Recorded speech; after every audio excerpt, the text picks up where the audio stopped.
정부가 화이자사와 계약한 코로나19 백신 2차 분량이 도착했습니다. 평택 물류창고에서 초저온 상태로 임시 보관한 뒤 각 권역별 예방접종센터로 이송될 계획입니다. 지난해 3월 제정된 국방과학기술혁신 촉진법이 하위 법령 정비를 완료하고 4월 1일부터 시행에 들어갔습니다. 지난달 31일에 열린 제134회 방위사업추진위원회에서 아파치급 대형 공격 헬기를 추가 도입하기로 했습니다. 2028년까지 첨단 이지스 구축함 후속 건조 계획도 심의 의결했습니다. 시청자 여러분 안녕하십니까? 유튜브와 페이스북으로 생중계되는 국방뉴스 시작합니다. 코로나19 백신 관련 소식 전해드립니다. 정부가 화이자사 백신을 지난달 24일 1차로 들여왔었죠. 이어서 지난달 31일에는 화이자사 백신 50만 회분의 2차 분량이 인천국제공항에 도착했습니다. 자세한 내용을 김다현 중사가 전합니다. 화이자 백신을 실은 항공기가 지난달 31일 오전 8시 20분 인천국제공항에 착륙했습니다. 정부가 화이자사와 개별 계약한 백신으로 50만 회분이 우리나라에 도착한 겁니다. 지난달 24일에 이어 두 번째 도입으로 양은 동일하며 25만 명분입니다. 이번 백신은 1차 도입한 백신과 함께 75세 이상 고령층 364만 명과 노인시설 입소 종사자 15만 8천 명을 대상으로 접종이 진행됩니다. 도착한 비행기에서 ULD 2대가 내려지고 곧바로 전용 운반 차량에 실려 화물터미널로 옮겨졌습니다. 인천본부 세관의 특별 통관 절차와 군사경찰의 백신 수량 온도 확인 작업, 화물터미널 도크에 접안된 수송 트럭에 백신 적재와 봉인지 부착까지 공항 화물터미널에서 이뤄졌습니다. 이날 도착한 백신은 평택과 청주 물류창고로 이동하기 위해 평택에 2대, 청주에 1대, 총 3대의 수송 차량에 나눠 실렸습니다. 특히 평택의 초저온 물류창고는 영하 80도에서 영상 25도까지 모든 온도대에 대량 백신 보관이 가능한 세계 최고 수준의 시설로 앞으로 늘어날 물량을 원활히 공급하기 위해 백신 물류허브 역할을 하게 됩니다. 또한 수송지원본부는 세계동으로 이뤄진 연면적 4만 8천 평 규모인 이 시설에 3지대 방호 개념을 적용해 민간군 경소방이 함께 방어하고 우발 상황에 즉각 대응할 수 있도록 만반의 대비 태세를 갖추고 있습니다. 저의 임무는 백신을 검수하고 차량에 봉인하여 군경 합동으로 인천공항에서 평택 초저온 물류센터까지 안전하고 신속하게 이동하는 임무를 수행하고 있습니다. 책임감과 자긍심을 가지고 국민의 소중한 일상 회복을 위해 최선을 다하겠습니다. 모든 작업을 마무리하고 백신을 실은 차량들이 물류창고에 가기 위한 준비로 분주한 상황. 저온으로 유지돼야 하는 백신의 특성상 변질되지 않도록 현장 요원들이 신속하게 움직인 덕분에 비행기가 착륙한 지 2시간 남짓 만에 상차 작업을 마치고 목적지로 출발했습니다. 이번에 들여온 화이자 백신 2차분은 평택 물류창고에서 초저온 상태로 임시 보관하다 각 권역별 예방접종센터로 이송될 계획입니다. 국방뉴스 김다현입니다. 코로나19 종식을 위한 예방접종, 군 의료진들을 대상으로 진행됐던 접종은 어느덧 1차를 넘어 2차를 준비하고 있습니다. 이에 따라 국방부는 장병들을 대상으로 코로나19 백신 예방접종 관련 복무 지침을 하달했습니다. 자세한 내용을 정치훈 대위가 정리했습니다. 지난달 31일 국방부가 전 장병들을 대상으로 하달한 코로나19 백신 예방접종 관련 군 복무 관리 지침을 살펴보면 다음과 같습니다. 크게 두 가지로 군 의료시설에서의 접종과 외부 민간 의료기관에서의 개별 접종에 따른 구분입니다. 먼저 군 의료시설에서 부대 단위로 접종을 진행할 땐 별도의 일과 없이 백신 접종에만 장병들이 전념토록 하고 접종 이후 다음 날까지는 접종 인원에 대한 휴식을 보장합니다. 지난달 정부 차원에서 대국민 대상으로 백신 접종 후 이른바 백신 휴가를 도입하겠다는 정책과 연계한 것에서 비롯된 겁니다. 다음으로 국외 출장 등으로 인해 민간 의료기관에서 개별 접종을 진행한 경우에는 접종 당일은 공가로 적용하고 접종 다음 날은 백신 접종에 따른 이상 반응 발생으로 휴가를 신청하는 접종 인원은 청원 휴가 하루를 부여하겠다는 방침입니다. 이에 더해 국방부가 지침을 통해 이상 반응으로 규정한 내용은 백신 접종 후 근육통, 발열, 두통 등의 증상 등이 포함되어 있으며 청원 휴가 적용에 따른 진단서 등 증빙 서류는 별도 제출할 필요가 없습니다. 한편 접종을 진행한 이틀 뒤에도 이상 반응이 지속될 경우에는 군 의료시설 진료 후 의료적 판단에 부합되는 상황에는 군 병원 입원이나 휴가 연장 등도 가능합니다. 국방뉴스 정치윤입니다. 군이 아파치급 대형 공격 헬기를 추가로 도입하고 기뢰를 제거하는 소해 헬기를 국내 연구개발로 획득하기로 했습니다. 방위사업추진위원회 회의 결과를 오상현 기자가 전합니다. 제134회 방위사업추진위원회가 서울 국방부 장관 주관으로 화상으로 진행됐습니다. 이번 회의에서는 대형 공격 헬기 2차 사업의 획득 방안을 국외 구매로 추진하기로 결정했습니다. 대형 공격 헬기 2차 사업은 지상군의 공세적 중심 기동작전 수행을 보장하고 병력 위주의 지상 전력에서 입체 고속 기동이 가능한 전력 구조로 전환하기 위한 사업입니다. 내년부터 2028년까지 총 사업비 3조 1,700억 원을 투입합니다. 추가로 도입하는 헬기는 36대가량으로 기종은 입찰 등의 절차를 거쳐 최종 선정됩니다. 이번에 결정한 2차 사업에 앞서 군은 지난 2012년부터 올해까지 약 1조 9천억 원을 들여 아파치 가디언 36대를 전력화한 바 있습니다. 이번 방사추위에서는 소해 헬기를 국내 연구개발로 추진하는 사업추진 기본 전략도 심의 의결했습니다. 소해 헬기 사업은 해상교통로나 상륙해안에 설치된 기뢰를 탐색하고 이를 제거하는 헬기를 확보하는 사업입니다. 내년부터 2030년까지 약 8,500억 원의 예산을 투입합니다. 이와 함께 관계토3 배치2 후속함 건조 계획도 심의 의결했습니다. 세종대왕급 구축함보다 탄도탄 대응과 대잠작전 능력이 향상된 이지스 구축함을 확보하는 사업입니다. 선도함은 지난 2월부터 건조를 시작했고 2척을 추가로 건조합니다. 오는 2028년까지 3조 9,200억 원이 듭니다. 이번 방위사업 추진회에서는 이 밖에도 GPS 유도폭탄 4차 사업을 기존 상업구매 방식에서 대외 군사 판매 방식으로 변경해 획득하는 방안과 2030년까지 4,500억 원을 들여 함정에서 사용할 근접 방어 무기 체계를 개발하는 계획, K1 이원전차 성능 개량 사업도 심의 의결했습니다. 국방뉴스 오상현입니다. 국방부와 방위사업청이 국방과학기술혁신 촉진법을 시행합니다. 앞으로 국방연구개발 분야의 법률적 근거가 될 것으로 보입니다. 양유룡 기자의 보도입니다. 국방과학기술혁신촉진법은 4차 산업혁명 시대의 신속한 기술 변화에 대응하고 국방연구개발을 체계적으로 지원하기 위해 지난해 3월 제정됐습니다. 이후 1년간 20개 조항의 시행령과 13개 조항의 시행규칙을 마련하고 1일부터 시행에 들어갔습니다. 창의적이고 도전적인 국방연구개발 문화를 조성하고 새로운 기술이 무기체계 소유를 선도할 수 있도록 하는 데 중점을 뒀습니다. 먼저 협약체결 대상 사업을 핵심 기술 개발과 탐색 개발 단계의 무기체계 개발 사업, 체계 개발 사업 중 500억 원 미만의 사업으로 업체가 사업비 일부를 분담한 사업까지 범위를 넓혔습니다. 또한 연구개발비 출연 기준과 성실 수행 인정 절차를 마련하는 등 연구개발에 적합하면서도 유연한 사업 관리가 가능하도록 했습니다.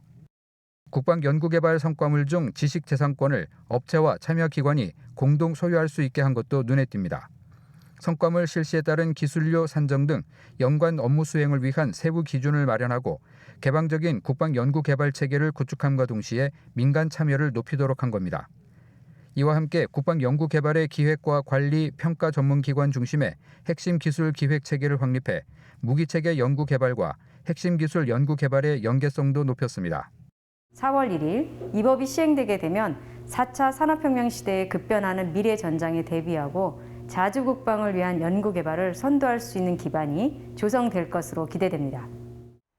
국방부는 세계 최고 수준의 국방기술력 확보와 더불어 국방연구개발체계 정립을 위해 방위사업청과 공동의 노력을 계속해 나갈 방침입니다.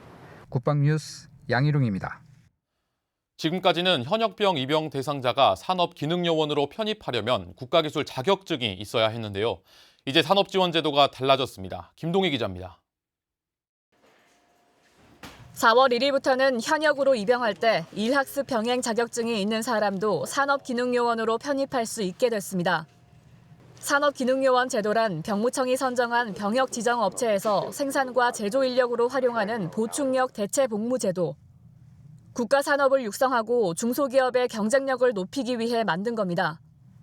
일학습 병행 자격은 NCS, 즉 국가직무능력 표준 기반의 교육훈련 기준으로 맞춤식 현장 교육훈련과 사업장 외 교육훈련 후 평가에서 합격하면 고용노동부에서 인정하는 자격을 말합니다. 지금 현장형 인재로 성장시키는 일학습 병행제도 취지가 저희 산업기능용 운영 제도 취지와 일부 부합하는 측면이 있기 때문에 이 제도를 개선하게 되었습니다. 이전에는 국가기술 자격증이 없으면 산업기능요원으로 일할 수가 없었는데 이제는 취업과 산업기능요원으로 편입할 길이 생긴 겁니다. 편입 시점부터 산업 현장을 직접 경험하기 때문에 중소기업에서 원하는 맞춤식 현장 특화형 인재로 성장하며 전역 후 취업에도 도움이 될 수 있습니다. 현장 어떤 경험 위주의 자격을 보기 때문에 앞으로도 이 분야가 더 확대되리라 보고 있거든요. 그래서 산업기능요원도 점차적으로 일학습 병행 자격 위주의 어떤 편입이 이루어지지 않을까 보고 있습니다. 병무청은 일자리 제도를 계속 발굴하고 개선하며 국민의 불편을 해소할 수 있는 사항을 추진해 나갈 방침입니다. 국방뉴스 김동희입니다. 전역을 앞둔 많은 장병들의 고민거리인 취업, 군복무로 인한 경력 단절을 극복하고 안정적인 사회 진출을 지원하기 위해 국방부가 나섰습니다. 자세한 내용 정비영 중사가 보도합니다. 코로나19로 인해 모임이 제한되는 요즘 사교를 위한 모임뿐 아니라 미래 진로를 위한 각종 전시와 박람회 개최도 어려운 상황입니다. 코로나19가 발생하기 전엔 전역을 앞둔 장병들이 군복무 중에 오프라인 취업 박람회 참석이 가능했습니다.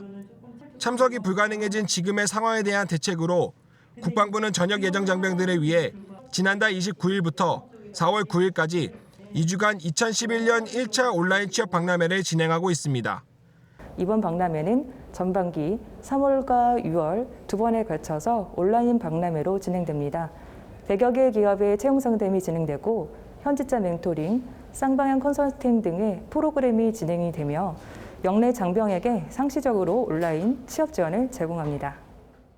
이번 박람회는 장병과 기업 간 만남의 장을 형성하고 기업들에게는 우수한 전역 장병을 채용할 수 있는 기회를 제공합니다.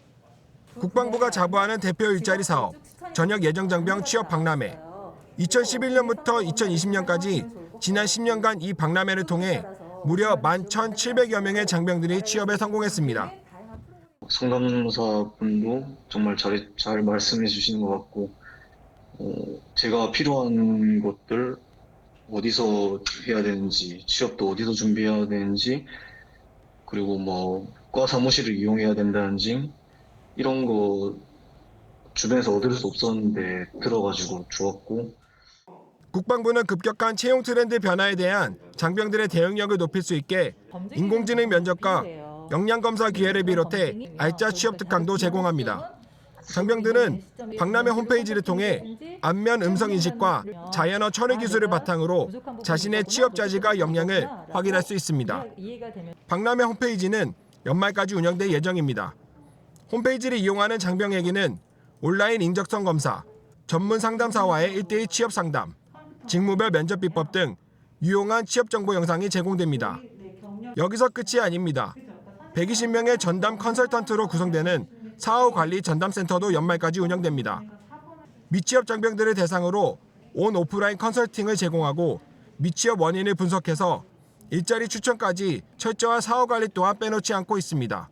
다른 해와 달리 올해 박람회는 참여 기업의 실제 온라인 채용 프로세스를 새롭게 구현하고 장병이 선호하는 분야의 기업이나 기관의 현직자 멘토링 등 온라인 쌍방향 프로그램을 확충한 것도 눈여겨볼 수 있습니다.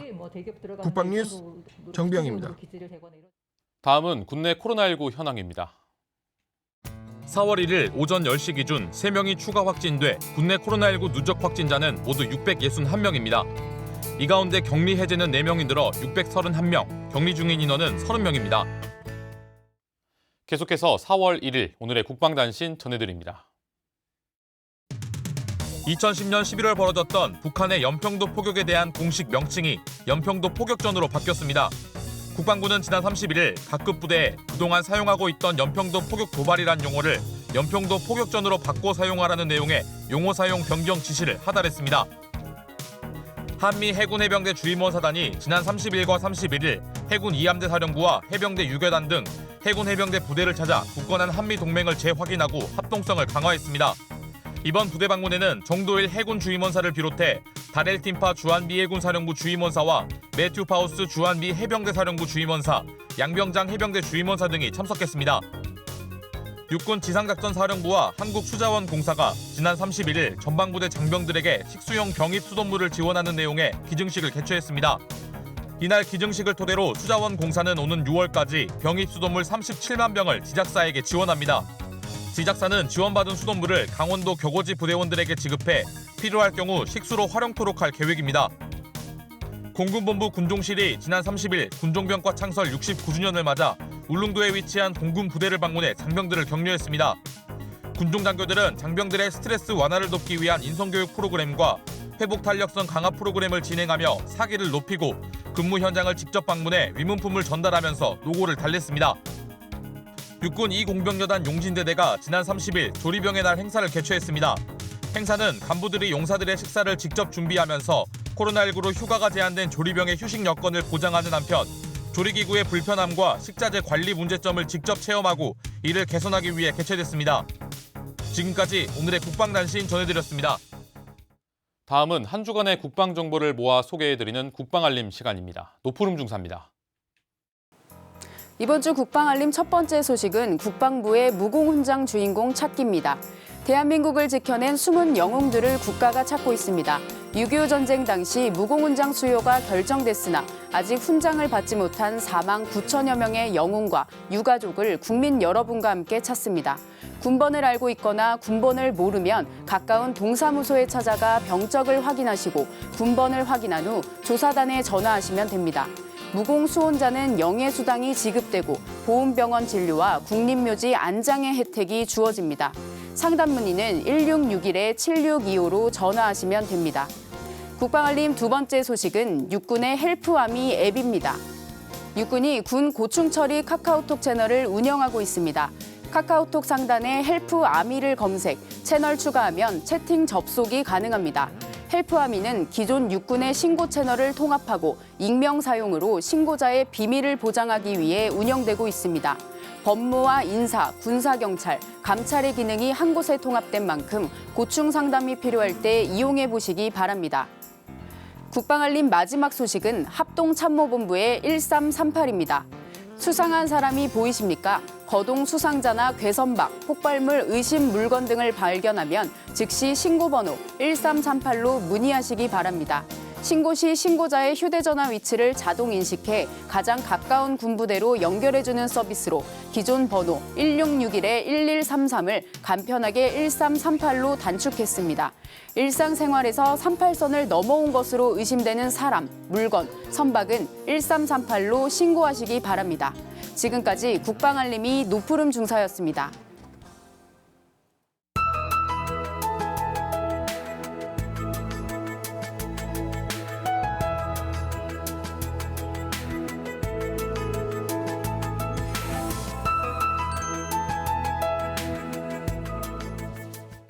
오늘 올봄 들어 가장 따뜻하겠습니다. 전국이 대체로 맑은 가운데 오후부터 차차 구름이 많아지는 곳이 있겠는데요. 자세한 날씨 알아보겠습니다. 오늘은 중국 북동지방에서 남동진하는 고기압의 영향을 받아 중부지방은 대체로 맑다가 오후부터 차차 구름량이 늘겠는데요. 낮에는 따뜻하겠습니다. 한낮에 서울 24도, 대구 19도까지 오르겠는데요. 다만 여전히 아침 저녁으론 쌀쌀한 만큼 건강관리 신경 써주시기 바랍니다. 한편 강원 영동과 경상권 동해안, 일부 경북권 내륙에는 건조특보가 발효됐습니다. 산불 등 각종 화재 예방에 유의하시기 바랍니다. 또한 대부분 동쪽 지역은 잔류하고 있는 황사의 영향을 받아 한때 미세먼지 농도가 짙어지겠습니다. 이어 내일은 오늘과 같이 온화한 날씨가 예상되지만 모레까지 전국이 흐리겠는데요. 자세한 기온 살펴보면 내일 아침 최저기온 서울이 10도, 대구 10도로 출발하겠습니다. 한낮에는 서울이 20도, 대구 22도까지 오르겠습니다. 작전 기상입니다. 파고로 인해 해상작전에 제한이 있겠습니다. 주말 사이 전국에 봄비가 예상됩니다. 이상 공군 기상단 제공 기상정보였습니다. 연평도 포격 도발, 이제는 포격전입니다. 명칭이 공식적으로 변경됐습니다. 포격전에서 전사한 서정우 하사, 문광욱 일병, 그리고 당시 부상당한 16명의 장병들, 현장에서 우리의 영토를 지켜낸 모든 보통의 영웅들을 영원히 기억하겠습니다. 국방뉴스를 마칩니다. 감사합니다.